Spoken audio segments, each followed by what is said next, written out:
It begins with whispers, conversations held in kitchens, in phone calls, in carefully chosen phrases that sound like concern but carry the weight of accusation. She speaks to Aunt Carol, whose ears are always open and whose words travel quickly through extended family. Claire paints Jessica as secretive, controlling, closed off. The narrative spreads quietly like ink in water, altering perceptions without confrontation. Jessica begins to feel it, the subtle change in greetings, the guarded glances, the questions that no longer sound purely concerned. She senses herself becoming the subject of conversation she is not present to hear. Isolation deepens, not from distance, but from suspicion. Claire's interference does not remain verbal. It becomes practical, invasive. One afternoon, Jessica arrives to find Claire opening Helen's medication drawer, bottles shifting beneath her fingers. The question, "What are you doing?" leaves Jessica's lips sharper than intended. Claire straightens, holding a bottle of aspirin, her tone calm, almost rehearsed. She speaks of expiration dates, of effectiveness, of responsibility, each word implying negligence without saying it directly. Jessica insists everything is current. She monitors each detail. Yet Claire's gaze remains challenging, her suggestions extending to pain medication schedules, to dosage reconsiderations, to subtle insinuations that Jessica may be overwhelmed. In the corner of the room, Martha, the caregiver, pauses her quiet tidying. She becomes a silent witness, her eyes moving between the two women, understanding the tension without entering it. Jessica feels humiliation burn beneath her composure, aware that Claire is not merely questioning decisions, but questioning competence.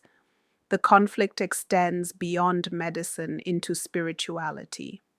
Claire brings prayer books, speaks of salvation, of eternal readiness. Jessica responds with references to anxiety management, to doctors' advice, to the necessity of emotional calm. The exchange becomes less about Helen's comfort and more about authority, about whose voice carries legitimacy. Tension builds quietly until it reaches a visible peak during Sunday family dinner. The dining room, once filled with comfortable chatter, now feels like a stage set for confrontation. Polite pleasantries float across the table, thin veils over sharper undercurrents. Claire sits across from Jessica, her eyes steady, observant, dissecting. David sits beside her, posture stiff, gaze often fixed on his plate, as though neutrality can be found in porcelain patterns. Conversation circles Helen's health, skirts the edges of the unspoken, the name Michael hovering like a storm cloud. No one says it outright, yet everyone feels it. The tension is not loud, but it is constant. Back in the hospice, Helen's confusion deepens. At times she mistakes Michael for their late father, her eyes filling with misplaced recognition. Jessica feels the peculiar torture of losing two people at once, one already gone, the other fading before her eyes. Exhaustion becomes her default state. The illusion of stability she has tried to maintain begins to fracture like thin glass under pressure. She performs the same reassurances, the same gentle duties, day after day, while internally questioning every choice she has made. The tension that has been gathering, stretching across conversations and silences, finally reaches the point where it can no longer remain contained.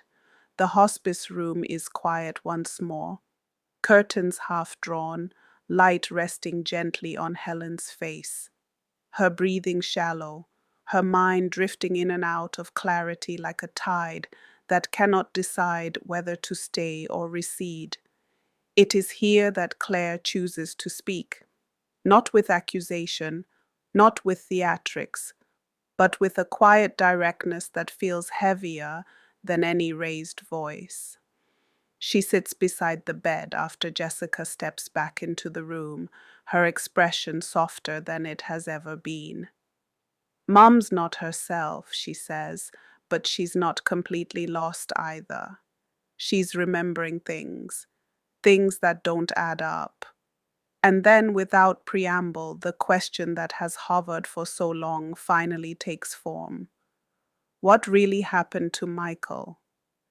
The words pierce through Jessica's defenses. For a moment, the room feels suspended, soundless, airless. Jessica looks at Claire, expecting judgment, expecting blame. Instead, she sees shared bewilderment, shared grief, a pain that mirrors her own. The silence breaks, and with it, the secret Jessica has carried for so long begins to spill into the open. She confesses. The words do not come neatly. They tumble out, layered with guilt, regret, and the exhaustion of years spent guarding a truth alone. Michael, she explains, had been diagnosed with terminal lung cancer. Years of cigarette smoking and cannabis use, a cough ignored for too long, pain dismissed until it became impossible to overlook. When he finally sought medical help, tests revealed the severity, and he confided only in Jessica. He asked her to keep his confidence, to shield the truth. Jessica speaks of her fear, her confusion, the paralysis she felt bound by that promise. She recounts how she managed the situation quietly, working alongside Michael's ex-wife and his adult daughter, honoring his wishes while carrying the burden alone. Claire listens without interruption. Shock shifts into sorrow. Sorrow softens into understanding. Tears gather in her eyes, not of anger, but of shared grief and the dawning realization of the weight Jessica has borne. Why didn't he want David and me to know? Claire asks, her voice quieter now, stripped of all previous certainty. Jessica answers with memories that reach further back, to their father's car accident, to hospitalization, to the catastrophic injuries that eventually led to his passing. Michael had felt abandoned. He believed David would not want involvement in another painful chapter. And so he chose silence. The emotional aftermath unfolds slowly, like ripples expanding across still water. For Helen, fragmented recollections of Michael's situation bring an unexpected calm. Her fear softens into sorrow, her scattered memories now touched with resigned grief rather than confusion. For Claire, anger and empathy coexist. Suspicion dissolves, replaced by compassion for both Michael's suffering and Jessica's solitude. The rift between them begins tentatively to mend. For Jessica, confession is both release and reckoning. The secret no longer presses against her chest, yet its full weight becomes visible in shared understanding. Helen's room transforms, from a chamber of tension into a crucible of fragile reconciliation. The silence that follows is different. It is not oppressive. It hums quietly with shared sorrow, with the first fragile threads of healing. Life does not suddenly become easier. Helen's condition continues to decline. Jessica remains exhausted, still performing the same gentle routines of care. But she's no longer alone in the burden. The dam of secrecy has broken.